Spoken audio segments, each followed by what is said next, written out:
Hello everyone, it is Wizaldo or Wesley, and today I'm playing my most beloved leader of all, Yamato, in the EB03 format. Now Yamato for some reason did get some buffs in EB03, and this Yamato character, it's a rare card, so it's pretty easy to pick up. I think I opened 2 boxes and got a playset of it just from those 2. And on play, what it does is just give your leader 3 Don, which means you're going to get an 8k swing, which is very, very hard to deal with if you're playing this on curve. And then on KO, it trashes one of the cards from your opponent's life, which is also really strong. It basically replaces the Hawkins in the old list. Way back at the start of my channel, you can see that list. And because of a few other changes to the meta, the deck looks a lot different. This is also a post EB03 post rotation list. I wanted to give everyone a rotation safe list. That way you don't have to come back and be like, well, it's been a month and everything in this list is rotated, so what do I run now? Also in this list is this Nami. If you don't want to run the Nami, there are some alternatives. You could run just a more defensive package, you could run a more aggressive package, but this Nami does give the deck a lot of power, especially because if you're not playing it on curve, giving a Dom to your leader is pretty strong, and that on KO of playing out a 6k or less is pretty much the entire deck other than the top end. There's like 5 top end cards in this Momonosuke and the Hody, but everything else is playable off of this pretty much, so you can do a lot of interesting plays because of this Nami. So I do highly recommend playing it, although I do realize that prices are pretty high, so I will give some advices and alternatives when I get to Nami and the deck overview. So if you don't know, what Yamato does is it has double attack baked into the leader,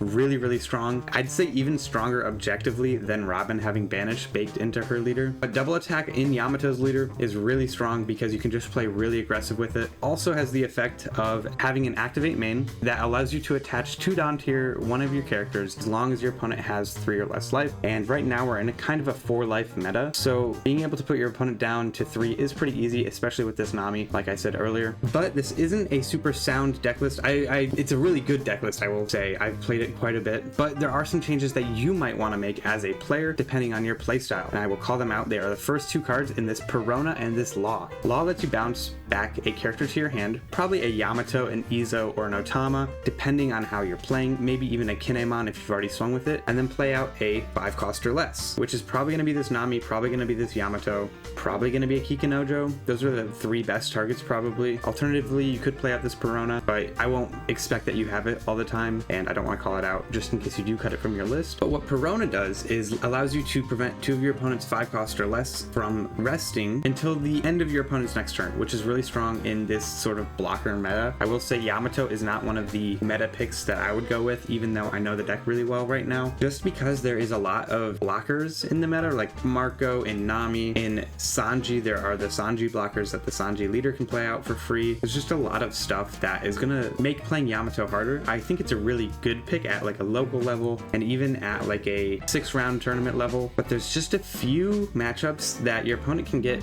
blockers out really well on curve that make the deck really hard to play right now. But I do highly recommend it. It is a very fun leader. Try it out on the sim, played on ranked even. I think it's fine to play on ranked, but probably not worth bringing to a regional, to be honest. Still a really good deck though. I don't want to discount the deck too much, but you do run Hody, 3 Hody. It's a really good card. I finally picked up my playset of 3 for my Yamato deck. I bling out Yamato. I try to keep it fully blinged out. And this Hody is a really strong card because it has rush, and you can attach 2 Don to it using leader effect to make it a 10k swing. It also rests 2 of your opponent's blockers if they have them, or Don cards if you're playing into like a Sanji or a UP Luffy. So really strong card. I have it at 3. I know I in the past have said, you know, 2 is fine as long as you're also running 2 Dead Man's Game. I have it at 3 now just because, again, it's a blocker meta. Yeah, at least it feels like it when you're running Yamato. Next up is going to be your Wano Searcher. It lets you search out all of your 2Ks except for the Baby 5 and a few of the other really important cards like the Momonosuke Rusher and the Yamato that's a 5 cost, and Izo, which gives your leader Banish. It also, when you have 2 Don attached, lets you swing 5k at your opponent by giving the Yamato plus 3k power, which is really strong just because being able to use your leader effect to attach 2 Don to a Searcher is pretty good, but it is only on your turn is when that effect effect happens, so typically your opponent will swing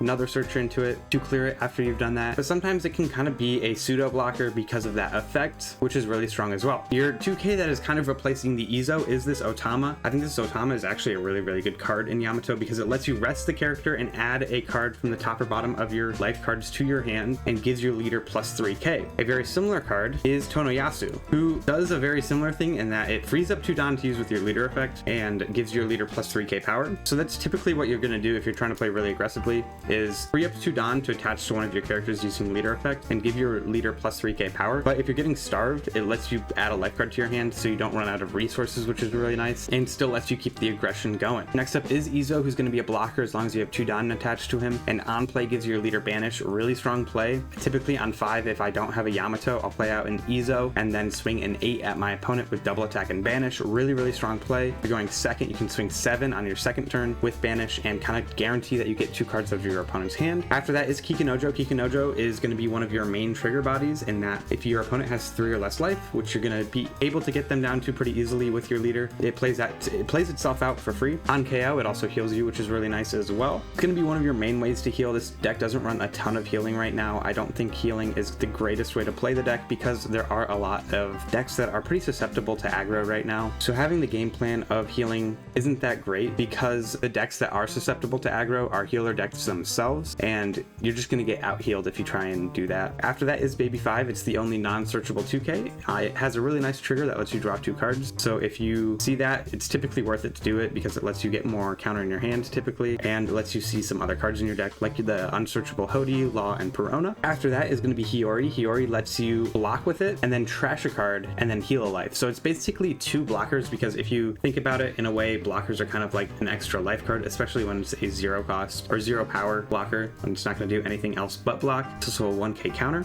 Typically you'll use this to get the bricks out of your hand you're not going to use, so like the Law, the Hody, the Momonosuke, the Dead Man's Game if you don't need them, even the Kikinojo. But really strong card, and it feels really nice to play if you are going on the even curve. After that is Kinemon. Kinemon is going to be another trigger body that you have access to. It is very similar to Kikinojo, but it is leader locked to Land of Wano. It's also a 2k, so not always going to be something you want to play. The deck does run 12 2ks, which is pretty nice. It's a pretty healthy deck. After that is Nami. Like I said earlier, you're going to run 4 of it. An alternative is the Robin that burns your opponent's life if they have 3 or more life, or something like a Kid that burns your opponent's life. Getting them down to 3 life is really important in this deck, so having a card that does that guaranteed and gives your leader a Don is really strong. I don't really think there are going to be many great alternatives to it, unfortunately. If you do feel like you really want to play this deck and you need to pick up the Namis and you are going to shell out the money for them and you can't find them locally, which I highly recommend trying before going to TCG Player. I do have a TCG Player link down below. Use it if you want to. Just click it, and for the next 2 days, any purchase you make will be kickbacked a little bit to me. I get a 3%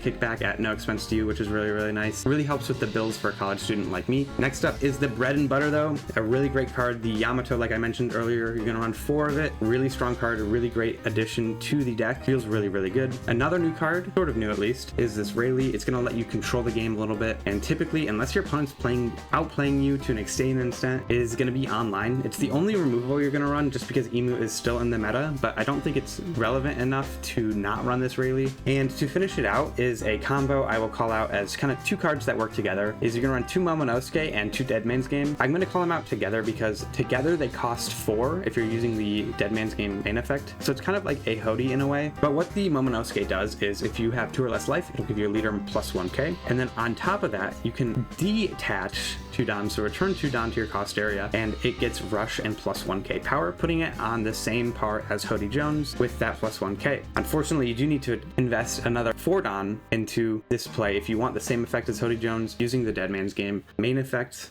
So in a way, the Momonosuke is better on curve than the Hody Jones just because Hody Jones does take a life. This lets you stay a little bit more healthy if you're not sure you're going to be able to go for game and you know you'll be able to stall a turn. But yeah, that's kind of how the deck goes together. I know this was a little bit more rambly. I am going to play some games if you want to hear a little bit more about the deck and see how it plays. But if you do like the video, please consider giving it a like. If you want to support me in the long term and see more of my videos in the future, please consider subscribing. Anyways, onto the gameplay now.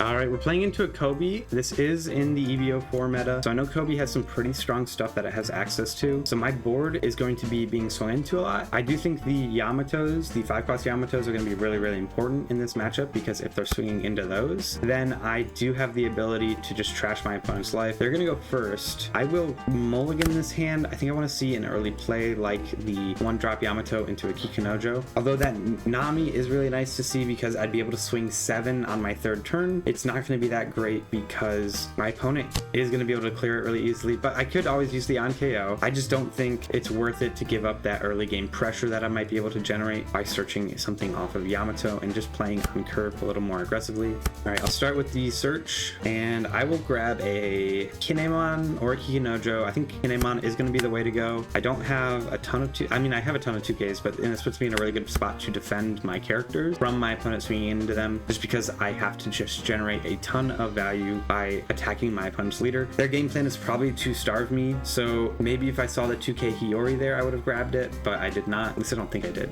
All right, they're going to run a ton of blockers. I did not know that most lists are running this Borsalino. It's a little bit rough, not something I love seeing. I think I just take this first hit. I use the trigger effect to draw into a ton of cards. We see the Yamatos. These are going to be really, really important for this matchup, which is really, really nice. I'm just going to play this and swing at life. I assume it's either we get counter cards or the blocker here. Putting my opponent down to 4 cards in hand doesn't sound that bad to me, especially because I'm at 8 already and I have a ton of counter in hand. So I'm looking pretty good. The Hiyori is also going to be pretty powerful. I think having all these on KOs in the deck is going to be pretty helpful.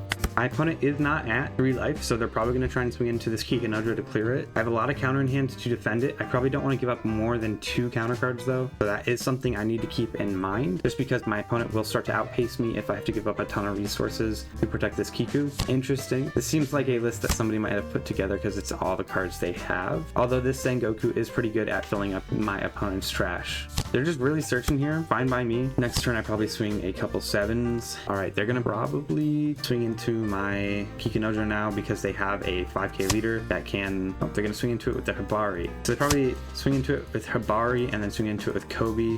All right, I do have to give up 2 cards here. My opponent does have 4 cards in hand now though, so giving up 3 cards doesn't suck that much to defend it. So I will give 2k 1k for this first swing, and then now Kobe's gonna swing into it and I will give up the Hiyori.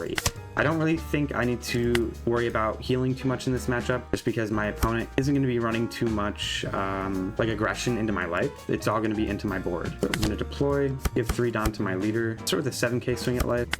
As long as I get them down to a 3 life, I can very comfortably swing another 5. So I'll give 2 vested Dawn to Yamato and swing a 5. And then I'm going to finish it out with the 8 that I assume is going to go into the Borsalino. And I just have a board full of characters now that I get a lot of benefit from them swinging into. All right, yep, and clear that. So now I can just kind of freely swing at their life as long as they don't play like a Ripper or another Borsalino. But that's pretty nice as well. This Hibari, I do think I have to give up one of my characters this turn. I'd prefer it to be the Yamato so I can get them down to 2 life. So that way, if they don't play a blocker, I can always play out something else. All right, what are they gonna play out of trash here? Maybe the Kobe. Kobe can clear my Yamato on attack, so the Hibari maybe swings into my life. I think if they do that, I do end up taking it. Yeah, the Kobe's gonna swing into Kiku and then clear.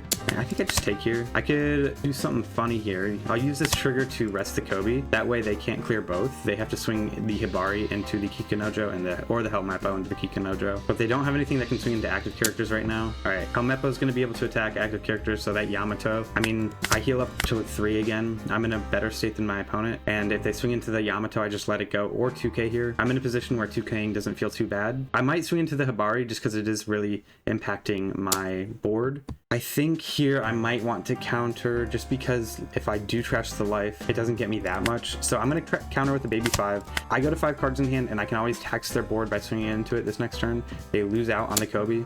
And I just let that go. I mean, this Yamato is kind of just like always going to happen. That same thing is always going to happen. So that's how it goes. All right. And then they search. Now I can keep in mind what they search here in order to know what I should be swinging into them. They reveal a doll. So swinging 7s does seem like the right plan here. I am just going to play another Yamato and I'm going to give 2 rested Dawn to my other Yamato, and then I can clear the Hibari here probably. I don't really care about the Helmeppo because I'm at 3 life. I can take the 1 hit that the opponent might swing into my life, or I just trash that last life that they send at me. I put them down to 1 life this turn though. Alternatively, I could swing into the Helmeppo here. I think that's not a bad plan considering what I have on board, and I have seen them search a Hibari, so I think I might swing into the Helmeppo because it just slows them down so much. Realistically, they could play the, or not the Hibari, they could play the doll, and if they do, oh wow, I think I get the doll here. They keep their board, but they're 1 card in hand now. So they clear my Yamato maybe, and I just end the game kind of off of that, more likely than not. I could possibly Hody and probably play out like a Hibari this turn, or no, this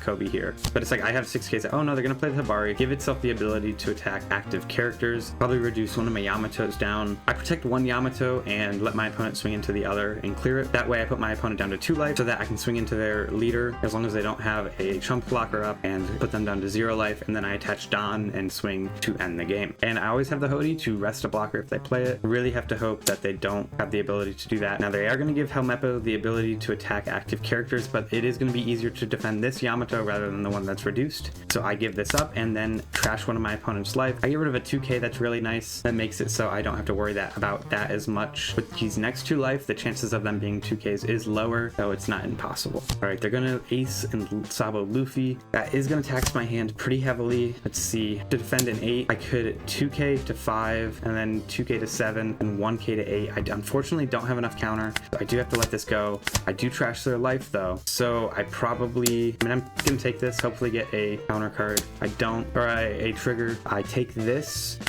not a trigger either. I just swing 5 and then play Hody and end game though. They don't have a blocker. Even if they get a trigger, it can't do anything. I'm going to play the Momonosuke because it's going to be a bigger swing technically. Then I will turn 2 Dawn. Then I will give 4 Dawn to it. And then I end game. So you can see even into control, as long as you play right, it's still pretty easy. I mean, it was a little closer at the end because they were swinging into my life. I did have the counter to get out of one of those swings, so staying at 2 life if I was going to keep playing was probably the plan. But I knew I was going to be able to end because I have the Hody, I have the Rusher, my opponent has no cards in hand. Then defending that Helmeppo when I swung into it 11 was a really big misplay. I think that was the right plan for me to swing into it because either way I get their whole hand, or they just lose all of their aggression and ability to kind of control the board. And I don't really even care about the board being controlled in this matchup, so that was a big misplay on their part, but went pretty well. I think the deck feels really strong. I will play another game, and then after that I will do the deck reflection. All right, we're playing into a yellow Luffy. This is a pretty interesting matchup just because Luffy has so much life. I'm gonna keep first, and I want to keep anything that will help me banish that life. I see 2 Izos. That's really nice. I'm gonna keep this. Now my opponent does have the ability to just take the first 8k swing I send at them as long as they don't leave the 2 Dawn up. So they do leave the 2 Dawn up. This is actually a really good spot to bait out the Flame Dragon Fist. They don't have it, but they go down to 4 anyways. They get a trigger, which is fine. But next turn, I can just Izo and swing another 8 and guarantee I get a ton of trigger, or a ton of counter out of hand from that, which is really nice. My opponent does swing 2 5s into me. I counter out of one of them for sure. And then I can always Perona as well to get out of the future swings. I'm going to use this to just draw a ton of cards. I'm going to Izo because they have a ton of cards in hand. I'm not going to play the Nami, which seems a little backwards, but I am betting that they are going to counter out of this swing here. If they don't, they lose 2 life cards and I just Izo again. But yeah, they give me 2 2Ks, which means they're going to be really low on counter in hand. Next turn, I can Perona and then swing a 7, or I can Izo and just swing another big swing and I get a ton of cards out of hand. I think Perona and slowing my opponent down from swinging at my life a little bit more is going to be really valuable. I'm going to clear my Izo here. That's pretty interesting. It makes a little bit of sense just because it would be a blocker. I think I counter out of everything. I will give up 1 Izo, I think, but they do swing a 6, which lets me get rid of some of my 2Ks, and then I can counter out with this Izo. And then I can counter out with the, I think Perona's fine to counter out here with. Nami's also fine. I'm going to get rid of the Nami, even though it replaces itself pretty well. I'm going to start with a Yamato, give 3 Dawn, and then I'm going to play an Izo, give my leader Banish, and just swing another 8. And my opponent probably doesn't have the counter here. So I get rid of 2 life, and then I get a blocker here. So I will probably fall down to 2. I don't have a ton of counter in hand, which is a little rough, but I will be able to eat 2 swings with my life and my blocker. I just have to think about how I counter out here. They're going to go up to 3. That's really good for them. I can Perona to slow them down a little bit more next turn, which is pretty nice. I probably want to clear a body by swinging into it with my Yamato, but then I put pressure on life with with my double attack swing. Maybe I think about not countering and going down to 0 here. I don't think it's a great idea. Definitely counter this first swing with the 2k just because I know I can. All right, I'll take this swing. I can rest a 4 or less. I don't have a 4 or less, so to rest at least. Then I will counter out with the Otama here, and then eat the 7k swing with from the Luffy with my Izo. I think I need to leave one down up for Dead Man's Game in order to stay alive this next turn, which is a little bit rough, but what can you do? All right, so I will freeze the Nami and the Hawkins, and then I just swing pretty wide, although I can start with giving 2 Don to Yamato and swinging into the Jinbei. This makes it so unless they trash one of my lives, I don't have to worry about dying yet. Swing a 8. I do not want to fall down to 1 against this deck, so I do need to counter out of all of the swings that I can, although it's pretty likely that I do fall down to 0. And if they do have a, what's it called, Bonnie, they kind of just have game here. So that is something I wasn't thinking ahead enough in this matchup about. Although if they swing into this Yamato, I do get to trash that last life, and I have a Hody to kind of go for game. I will pass here, and hopefully my opponent does not have the nuts here. All right, they do just heal, which is nice for me, and they get a blocker though. So I have to think about maybe Hodying for that additional swing here. All right, I think I just take the two hits and hope that I can get through this Robin. Maybe I see a Otama trigger or something else. Let's see what they trash here. Get rid of a Flame Dragon King. That's probably the best move. I'll use this to get another body out. I just need to swing wide, clear this Robin.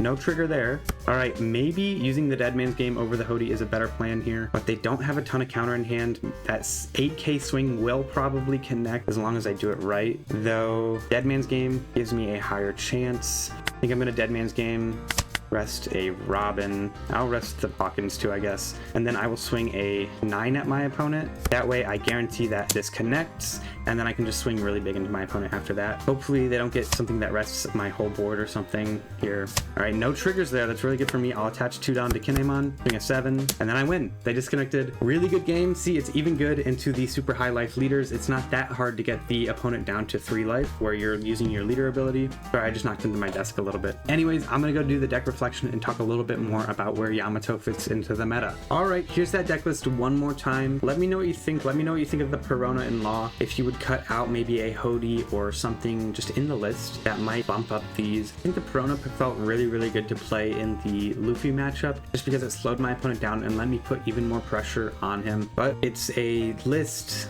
It can always change. Let me know what you think. That's kind of one of the reasons I ask these questions is outside perspectives are always really helpful in how the deck can form. Anyways, I think Yamato feels okay in this meta. Like, it's definitely a sleeper pick, probably B tier, maybe A tier, low A tier, A minus. I don't think it's amazing. I'm definitely going to kind of gravitate towards other decks right now, but Yamato will always be near and dear to my heart. It's a really fun deck and a really cool leader. Anyways, that's kind of the end. Let me know what you think. Like I said, I really want to encourage it. I know I'm kind of beating a dead horse when I say that for the 4th time this video. If you do like the list, please consider giving the video a like. If you want to support the channel, if you want to see me grow, please consider subscribing. Anyways, thank you guys so much for watching, and I hope to see you in the next one.